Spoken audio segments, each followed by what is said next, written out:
Oymyakon dan Yakutsk dikenal sebagai permukiman terdingin di dunia. Desa terpencil di Siberia ini hidup dalam suhu beku selama setidaknya 8 bulan setiap tahun. Dari kejauhan, wilayah ini tampak nyaris tak berpenghuni, seolah ditinggalkan oleh kehidupan akibat dingin yang ekstrim.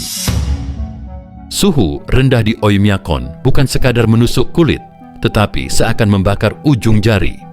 Dingin memengaruhi segalanya, manusia, hewan, hingga benda mati. Ponsel sering mati mendadak. Kendaraan yang ditinggalkan di luar ruangan membeku hanya dalam hitungan jam, dan tanaman pangan hampir mustahil tumbuh karena tanah membeku sepanjang tahun. Perjalanan menuju Oymyakon dimulai dengan penerbangan sekitar 7 jam ke arah timur dari Moskow menuju Yakutsk.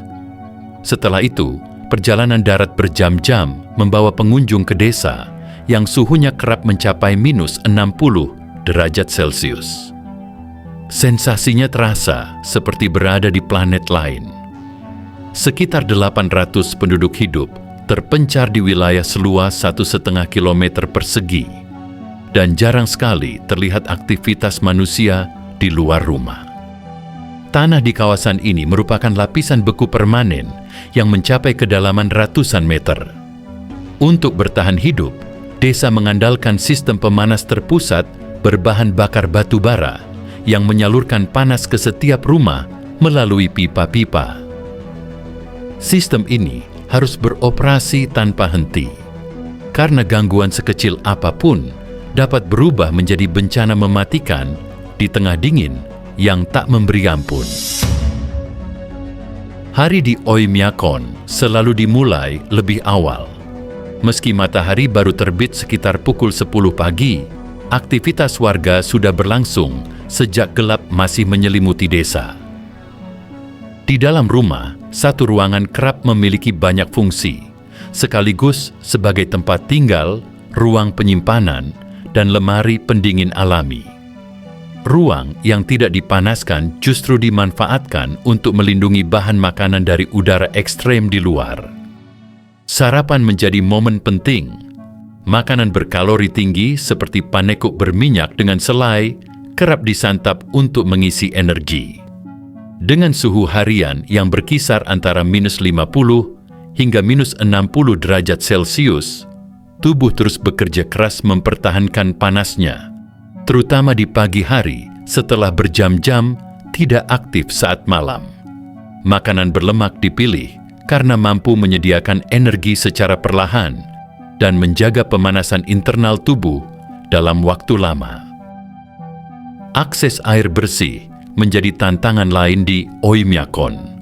Tanah beku permanen membuat pemasangan pipa air hampir mustahil. Penduduk harus mengambil balok es dari sungai yang membeku untuk memenuhi kebutuhan sehari-hari, mulai dari minum hingga membersihkan diri. Balok es seberat sekitar 30 kg dipotong langsung dari sungai, lalu dibawa pulang menggunakan kereta salju. Es tersebut disimpan di ruang dingin atau di luar rumah. Sebelum digunakan, lapisan luarnya dikikis untuk menghindari kontaminasi. Saat dibutuhkan, balok es dilelehkan perlahan dalam tong besar hingga menjadi air.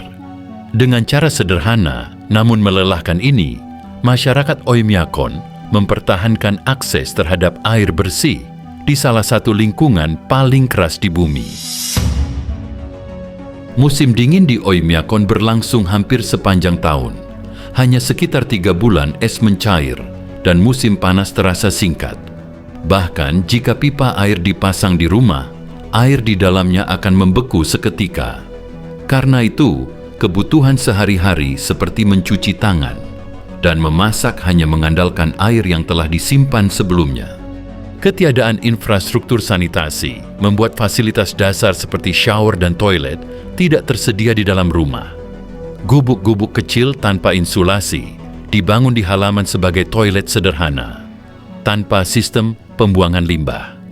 Untuk menggunakannya, penduduk harus mengenakan banyak lapisan pakaian dan bergerak cepat agar tidak membeku. Meski jaraknya dekat, keluar rumah dalam cuaca ekstrim tetap menjadi pengalaman yang tidak nyaman. Dalam kehidupan sehari-hari, warga Oymyakon mengenakan pakaian termal, bulu tebal, dan sepatu kulit. Di suhu sedingin ini, pakaian sintetis modern seringkali tidak memadai. Bulu hewan secara alami menahan udara hangat, meminimalkan hilangnya panas tubuh. Lapisan dalamnya menyimpan panas, sementara bagian luar yang berminyak menahan angin dan salju menjadikannya isolator termal sekaligus tahan air yang jauh lebih efektif dibandingkan mantel sintetis. Tanah di Yakutia, termasuk wilayah Oymyakon, tidak subur karena proses pembusukan organik hampir tidak terjadi. Akibatnya, sayur dan buah menjadi barang langka dan mahal, bahkan harganya bisa melampaui daging. Iklim yang keras serta biaya transportasi tinggi memaksa penduduk menjalani pola makan berbasis daging. Pertanian nyaris mustahil dilakukan, sehingga peternakan menjadi tumpuan utama kehidupan. Warga memelihara kuda yakut dan sapi untuk diambil daging, susu, serta kulitnya. Hewan-hewan ini adalah penopang utama kelangsungan hidup. Bahkan puting sapi dibungkus kain tebal untuk melindunginya dari radang dingin dan menjaga kebersihan. Karena suhu ekstrem, pipa air tidak dapat dipasang di bangunan desa. Setiap pagi, sapi-sapi digiring ke sungai untuk minum.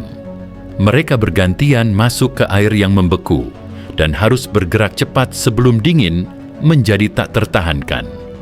Menariknya, bagian sungai ini tidak sepenuhnya membeku karena aliran air hangat dari bawah tanah yang terus bercampur dengan air sungai.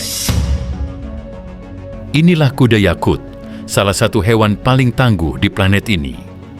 Lingkungan Oymyakon yang ekstrim hanya dapat ditaklukkan oleh makhluk yang benar-benar beradaptasi. Kuda yakut tidak memerlukan kandang berpemanas dan mampu bertahan hidup pada suhu hingga minus 70 derajat Celcius, siang maupun malam. Berbeda dari kuda pada umumnya, postur tubuh mereka lebih pendek dan padat. Bentuk ini memungkinkan panas tubuh terkonsentrasi di area yang lebih kecil, sehingga mengurangi kehilangan energi. Tubuhnya gemuk dan membulat, dilapisi bulu yang sangat tebal.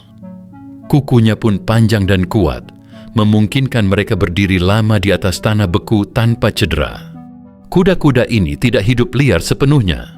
Mereka dibudidayakan dan dipelihara oleh manusia, bukan sebagai hewan tunggangan, melainkan sebagai sumber pangan. Daging kuda yakut sangat populer di wilayah ini. Teksturnya berlemak dan kaya vitamin serta mineral penting. Di wilayah yang nyaris tak mengenal buah dan sayuran, daging menjadi sumber utama nutrisi bagi penduduk Yakutia. Inilah sebabnya mengapa konsumsi daging dan aktivitas memancing sama-sama menjadi bagian penting dari strategi bertahan hidup masyarakat di seluruh Siberia. Di wilayah ekstrem seperti Oymyakon, memancing dilakukan dengan memecahkan lapisan es yang menutup sungai dan danau. Aktivitas ini bukan sekadar sumber pangan, melainkan bagian penting dari tradisi sosial dan budaya masyarakat Yakut. Dalam suhu yang dapat mencapai minus 50 derajat Celcius, memancing di atas es menuntut keterampilan, ketahanan fisik, serta pengetahuan lokal yang diwariskan turun-temurun. Di Yakutia, hampir semua sungai dan danau besar membeku sejak bulan November hingga akhir April.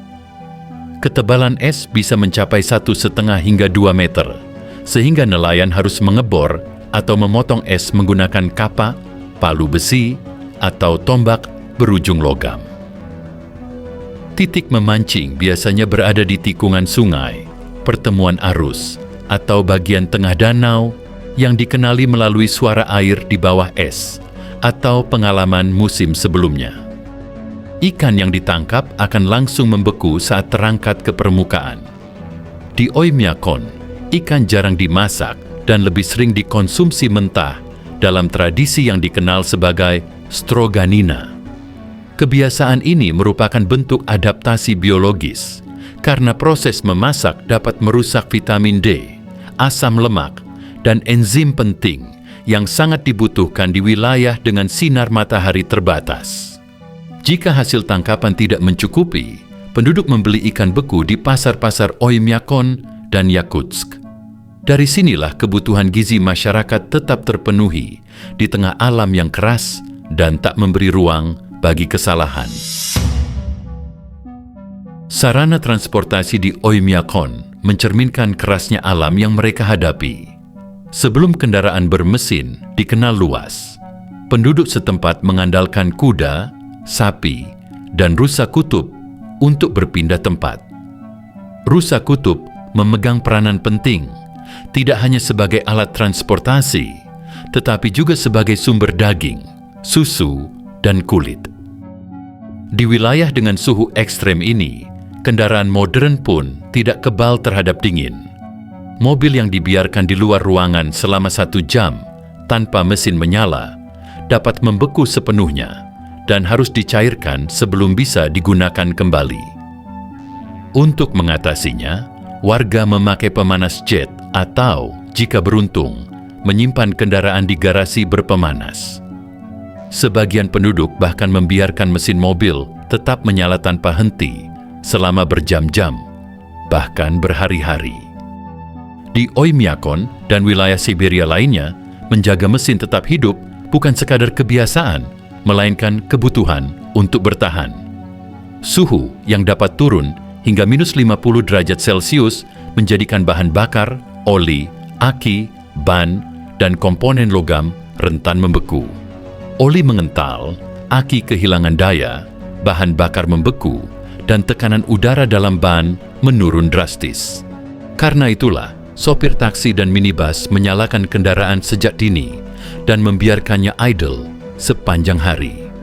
Dengan cara ini, mesin, cairan, dan sistem bahan bakar tetap berfungsi di tengah salah satu lingkungan terdingin di muka bumi. Di desa Oymyakon, rutinitas mandi tidak diawali dengan memutar keran, melainkan dengan menyiapkan kayu bakar. Penduduk umumnya mandi sekali dalam seminggu, menggunakan air panas yang dituangkan ke tubuh, lalu segera berpakaian untuk menghindari hawa dingin. Proses ini dilakukan di rumah mandi bergaya Rusia atau di rumah masing-masing, dengan air yang dipanaskan dalam boiler besar, lalu ditampung di ember atau baskom. Sebagian orang memang melakukan mandi es setiap pagi, namun praktik ini bersifat ritual dan bukan bagian dari kebiasaan mandi sehari-hari. Bagi masyarakat Oymyakon, mandi es tidak pernah menjadi pengganti kebutuhan kebersihan dasar, melainkan simbol ketahanan tubuh terhadap alam yang keras. Pada akhirnya, kisah Oymyakon mengingatkan kita bahwa kemajuan bukan selalu tentang menaklukkan alam, melainkan tentang belajar hidup berdampingan dengannya. Di tengah dingin yang mematikan, manusia bertahan bukan karena kekuatan, tetapi karena kebijaksanaan, kesederhanaan, dan penghormatan pada batas-batas alam. Dari tempat paling beku di bumi, kita justru diajarkan arti ketahanan yang paling hangat.